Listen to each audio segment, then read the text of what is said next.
are at episode 13, I believe, and I'm with Greta Moore.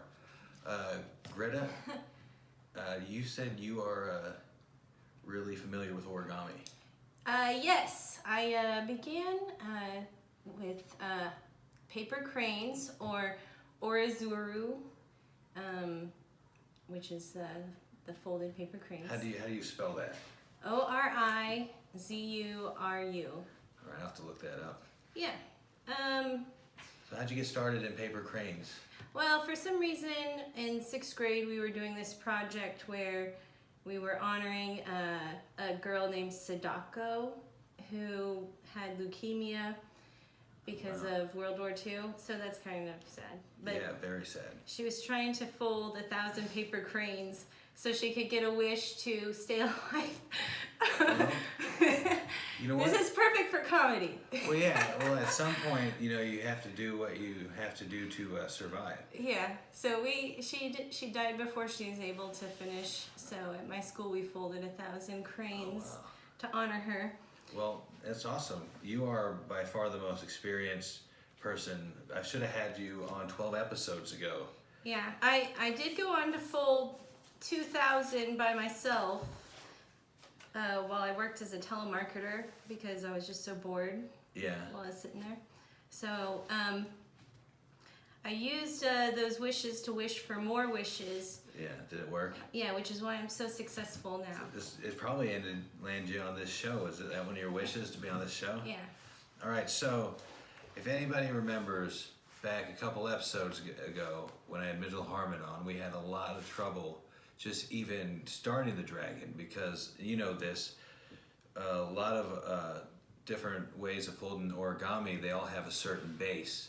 And you have to fold that base before you can actually start on the thing. So since you're here and you are so proficient with origami, I'm going to have you help me figure out all the bases that they have in the Harry Potter book. That way I could probably be more successful. And then I'm going to have you show me how to build one of your cranes later. Is that all right? Okay, yeah. Awesome. So when did you first start origami? At 3 p.m. In the afternoon. No, when I was 12 years old. It became an obsession. This is a very common one that's used in the crane one. Oh, the Kite Base? Yeah. So we have, sorry to interrupt, we have 3 bases it looks like, right? Well, actually, this is the bird base. Yeah, so we got a kite base, we got a square base, and we got a bird base. There's 3 different bases. I gotta let people know up there. So you said the kite base. Actually, this is more the one for the paper crane. But okay, the bird base. But yeah. The kite base almost looks like you use the kite base in the bird base. Yeah, you use a similar pattern, but the paper is turned a different way, so that can be confusing for people when they're making the birds. So what's the standard size of origami paper? I have kind of like this. Would this standard size? Well, yeah, there's no real standard size. It's kind of a fun game that people get into to try and fold tinier and tinier. I actually have a couple tiny. Yeah. I even have smaller ones. I can go smaller than that with We'll if I make have some like tiny little cranes. safety pins. Yeah. Yeah. Okay. We might have some safety pins. Yeah. Okay, how about this? I'll let you pick out some origami Yeah, we'll paper use this. This will that be we can use for the bases. for the audience to see. All right. What we're And I doing. will do this one here. And we'll start, and then we'll just start with the kite base, and then we'll grab another one. We'll have one for each base. Yeah. So we're starting with the kite base, which is on page 7 or page 8 and 9 in the Harry Potter book for you guys following along. Yeah, this is gonna be real easy. So yeah, just have it like a diamond, match the corners and edges, Okay. and then This is probably the one episode I will have to rewatch just so I can remember how to do these. Creasing it is really important too. Do you want like a really hard crease or is it like soft? Yeah, really hard crease because you're going to use it to match up the edges of the next. And that's actually good because I never know. I would just fold it and I just normal. I wouldn't really pay any extra attention to the crease. Yeah. Then we open it and then we match this edge along the center fold. Okay, I think I know that one. Yeah. So have you always just like? So what got you into origami? Was it that girl Well, yeah. making those wishes? Was it just the power of getting wishes? Was that what? Yes. Without having to find a genie. I am you a could very. find a genie or fold 1,000 cranes. I am a very superstitious person, and so just like the ease of getting wishes by folding paper seemed great, you know. And I was already sitting there making $12 an hour. I might as well make some wishes. What are you superstitious about? What's your craziest superstition? If you wanna share what would be your craziest superstition. I don't know. I've kind of grown out of that a little bit. Yeah. I was superstitious back then. Yeah. But yeah, I kind of knew it when it really worked, though. You know. Yeah, I kind of went out of that and just transitioned into paranoia now. That's where good. I'm at. Yeah. So that's always a positive. It's the aliens doing it. Exactly, or the Egyptians, which were aliens actually. So I think we accomplished the Kite Base. So this is just all for the Kite Base. Yeah. Oh, perfect. So there you go. Just a simple fold, guys. All right. So let's just move on to the square base. All right. Which is still on page 8 of the Harry Potter book. Yes. What paper do you want to use now? Just anyone. I'll use the bird paper. Yeah. All right. So, do you believe in conspiracy theories? Sometimes. Yeah. I like to make my own conspiracy theories when possible. Okay, the Kite Base, or not Kite Base, square base. You take your square and you turn it into a rectangle. Okay. Which is contrary to its nature, but it's how it transforms. All right. And then we open it and we do that again. Because right now we're just forming the edges so that we can do kind of an opening move later. All right. Yeah, I know what you're talking about, where you kind of like squeeze it and it. Yeah, that's a very hard, difficult thing. Yeah. And then we do it into a corner? triangle. Yeah, the corners. And still with the hard creases. Yeah. Right. So I know you're getting back into comedy. When did you start comedy? I started when I was 23. I originally started by doing poetry at an open mic, and it's actually kind of hilarious. I was sent there as a therapy for social anxiety disorder. Yeah. And so I was just supposed to read some of my lame poems. And people thought they were funnier than some of the comedians sometimes, so... Well, you never know whatever gets your foot in the door, you know? You never Yeah. know what's going to point you in that direction. Yeah. All right, so we got the triangle here. Yes. The big triangle, then smaller triangle, right? Yes, and now we lay it down, Okay. and I just like to take it like this, kind of pull up a shark fin, All right. and then fold it along those square folds. Oh, okay. All right, yeah. And I've been then- doing this wrong the entire time. Yeah, it's kind of confusing in this Yeah, picture. I tell you, the directions on origami are, they're definitely not clear. Yeah, And then just the same one on that, right? yeah. Oh, wow. And would that be the square base? Yes, that's the square base. That's a lot easier than I was making it out to be. Wow. The picture's very confusing. Yeah, you know, the pictures and you guys can see for yourself. Yeah, that's well, that's awesome. Yeah. The bird base, I imagine, is going to be the most difficult. Well, we do need the square base to start the bird base, so Oh, perfect. we So can we'll just roll into it. Yeah. Make sure you have these like parts pointing down, Okay. and then we will do basically the kite fold on it. All right. On the whole thing. Yes. Kite fold on the whole thing. Okay. So, but like in halves. So like we'll just fold up like the first, Like that. yeah, the top half into the kite fold, but with these parts as the downward point. Yeah. So like that. Yeah. So, yeah. So fold this edge to the center. Yes. Oh, it's right here. Oh, this. Yes. So Okay. this edge folds to the center line. I don't know Audience. if you guys can see that. So did you start at Stanford's? Well, I did go to Stanford's eventually. You know what? I used to watch my aunt perform at Stanford's originally. Oh yeah, would we know your aunt? Her name was Margaret Howard.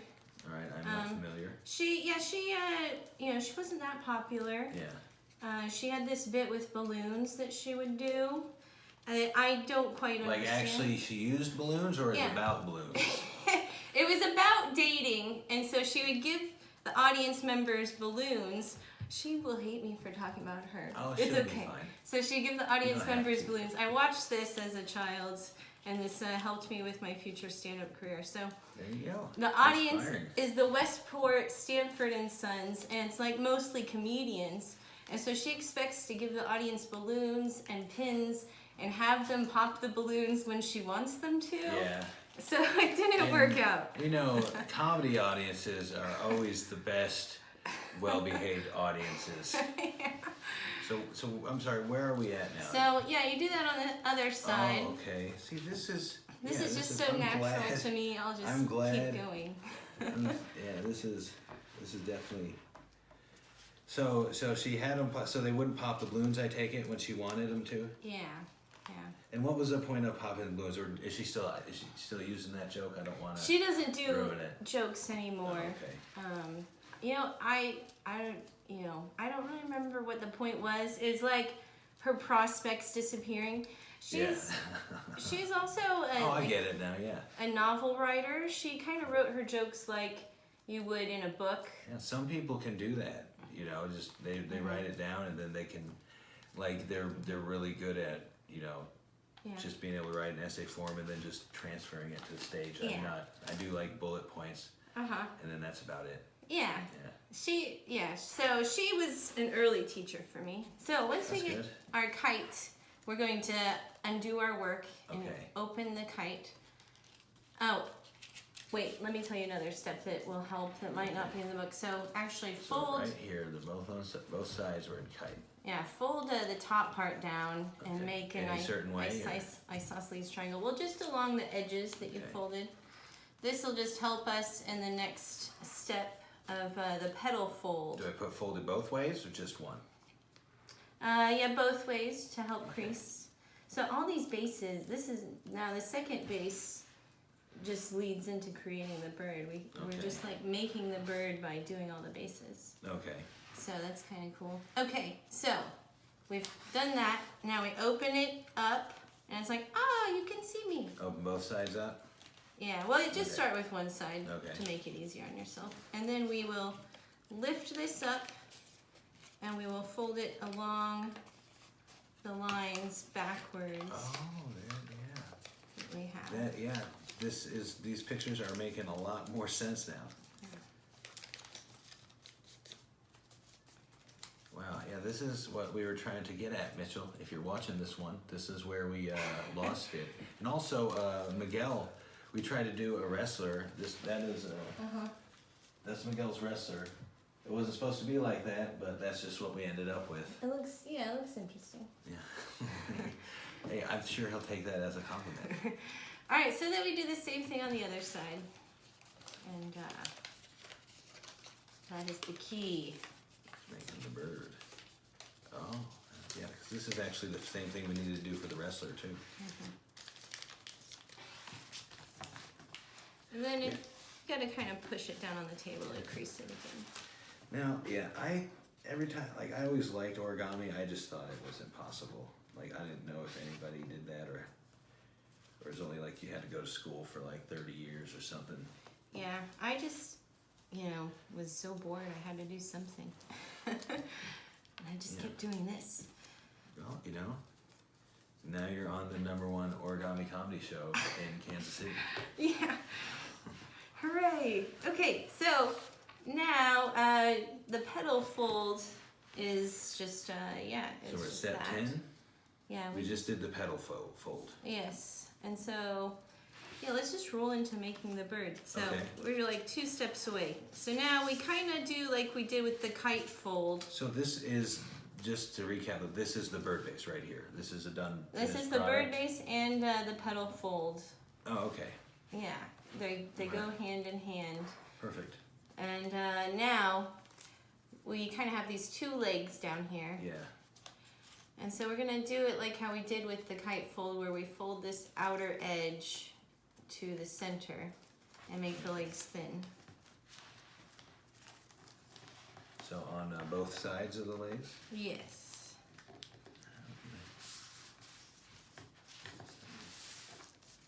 So at first like this. Kind of like that? Well, no, even more like this. Oh, So there. that Oh, there it matches. is. There, okay. I didn't think I could fold it that much. So what got you back in? I know you took a break for a while. What you got you back into comedy? You know, I just had always planned to go back, Yeah. and but it was just hard to decide when the right time was, and so Yeah, I hear you there. yeah, I guess you know, I've been watching what everybody's been doing on social media, and like, man, I want to play too. Yeah, social media is a good thing to see the accuracy of life. 'Cause they don't embellish or Yeah. anything on social media. It's all 100% accurate. That's true, yeah. It's so accurate, it's amazing. But yeah, I just decided it's time to go back into the scene, and I don't know. Do you have any shows coming up? Yes, I do have a show in Topeka at the Break Room on February 21st. All right, this should be out by then. Yes. I'm going to do Planet Comicon in Kansas City Oh, that'll be fun. this year. That's March 20th and 21st. I'm also going to be on the Improv team at the Groundhog Day Theater Saturday nights after Breaking Ned. Okay. It's like this play they're doing. So. Yeah, I've seen Breaking Ned pop up on Yeah. Facebook a lot. Oh, well, that'd be awesome. That's a pretty good slate you got coming up there. Yeah. So once we've made the legs thinner on this weird diamond, we're going to open up the sides, Okay.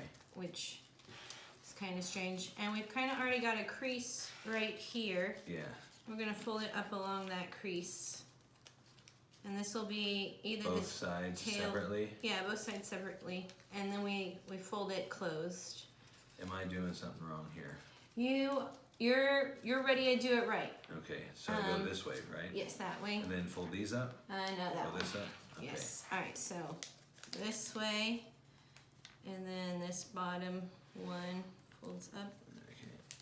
Like that, right there? Yes. Okay, And then it comes into a bishop hat shape. all right. Yes. And then let me see yours. Okay, good. And now kind of like go like this, so that you have this Okay. pattern So showing. you open it back up to where it was. Yes. All right. All right, and now we can open it up, and we are pretty much at the bird. We pick, Oh, wow, it's definitely looking like a bird. yeah, we can pick a side to be the head. So it could be either side. Yeah, whichever side you feel Dealer's is choice. This most is kind of, head-like. this is a little off kilter, so I'll make this head. And then how do you do the head? You just kind of fold it down as much as you feel is necessary. And now I mess up this one spot. We can make the bird flap its wings, but I screw that part up. Maybe I... Hey, I'm just happy that mine resembles a fucking bird. Yes, I know, that is the best part. Oh, I ripped it. Okay, sometimes Oh, like that. you can make the wings flap. Another way you can do it is there will be a hole in the bottom. Unfortunately, I ripped mine, but yours is still good. In the bottom, there's a slight hole. You can blow in it and kind of poof up the body. Oh, yeah, we had another one. No, couldn't do that. But that's how we did the golden snitch. That's how you Oh, yeah. puffed up the around. And actually, I did pretty decent on the golden snitch. Oh, wow. So this is the crane. Yeah. That's amazing. Look at that, guys. I did something. See? This show, I knew this show would pay off. That's awesome, right? Yeah. See, and that's actually, for what, see, for reference, this, so you can tell that is a real deal. That looks literally just like that. That's amazing. Thank you. You want to put that up on the wall? Sure. we have a spot. Let's see. Oh, got perfect. One more. I have to set up another one of these. Put it right down there. Perfect. That is amazing. Yeah, thank you. That's awesome. Thank you for helping out with this. This will come in handy. And anybody else, make sure you, if you want to figure out these bases, just keep watching it from different accounts, though. Make sure you watch it from different accounts so I still get the views. But every account you have. Yeah. So I take it. I have this theory that everybody has made paper airplanes, at least in this country. I don't know about the ones where they have real problems. But so we're gonna finish this off by making. I'm gonna have you show me the airplane you made when you were little. Okay. Or in school, you know. Yeah. I also teach a drawing class after school. Yeah. And I made the mistake of teaching those kids how to make a paper airplane after they're done drawing. So this is also what I taught them. Everybody probably knows this one. Yeah. So. Yeah, a lot of them do start out with the hot dog bun fold. Yeah. You know, I remember in 6th grade, the 6th grade, because our elementary school went up to 6th grade, and they got to design, the 6th graders, they got a chance to design the yearbook, and you know, everybody would draw out their design, and then the winner would be picking up 6th grade class, and I'm terrible at drawing, but I didn't know how to draw like heads and faces. Yeah. And so that's everything it was, and my teacher was like, can you draw anything other than a head and a face? Like, no, I can't. I never got picked to do the yearbook thing. Well, you know, heads and faces are important. Remember that, guys. If you take one thing away from this, two things: how to build a crane and how important heads and faces are in drawing. Yeah. That gives away. You think about it, though, it gives away the character, really. So you come in. So you're basically just coming back. Yeah. So yeah, this is like the most common paper airplane setup. Right. And then we'll go ahead and fold this way. Yeah, see, my problem was I always just went like this, and then on both sides, that was done, and it never made a sturdy airplane. That's what I did at first too, but eventually, you know, I wanted to not get caught, so I had to make faster airplanes. And what's interesting is, like, I'm kind of starting to see commonality of it. There's not too much of a variance on paper airplanes. There's like, this is okay, one more common step. form. It's amazing how information like that just can go through generations, and you know, and it's the same on just different sides of the country and stuff. Yeah, I used to know a kid who could make the kind that could flip. I wish I learned that. I don't even know what that means. Yeah, it was. Like it would like kind of do a loop or something? Yeah, it would actually do a loop. He folded it, maybe I can guess if we have time. Yeah, we have plenty of time. But yeah, this was my favorite one. Oh, nice. Yeah. I have a tattoo of it too. Oh, look at that. See? Yeah, you were meant to be on this show. Yeah. Anyways, well, do you want to try to see how to make it flip? Yeah, this is the wrong kind. I'm gonna throw. We'll throw them outside. Okay. Yeah, that's cool. yeah. It'll give us a lot more room. And I don't want to everybody see what's all in this room. Yeah. So anyway, Okay. well, thank you for coming on the show. Is there anything else you want to? Do you have? Are you on any social media that people can follow you on? Like just to follow your to where you're going to be on to find your shows and stuff. Well, yeah. I guess you could follow me on Instagram. I started one of those. Oh, okay. My name's Greta Moore. REGRETAMOO. What's the origin of that? It's just an anagram for Greta Moore. Oh, perfect. You know. And I'll throw that up on the thing. Excellent. Yeah, make sure you follow her on Instagram to see all the shows and everything she'll be involved in the near future. And we'll see you outside. Thanks for watching. Yeah. All right, that's our episode. I want to thank you guys for watching. I want to thank Greta again for helping me to learn how to actually fold origami. Do you have anything else you want to say? No, I don't know. Keep folding. Perfect. Keep folding, and we'll see you next time. See how this goes.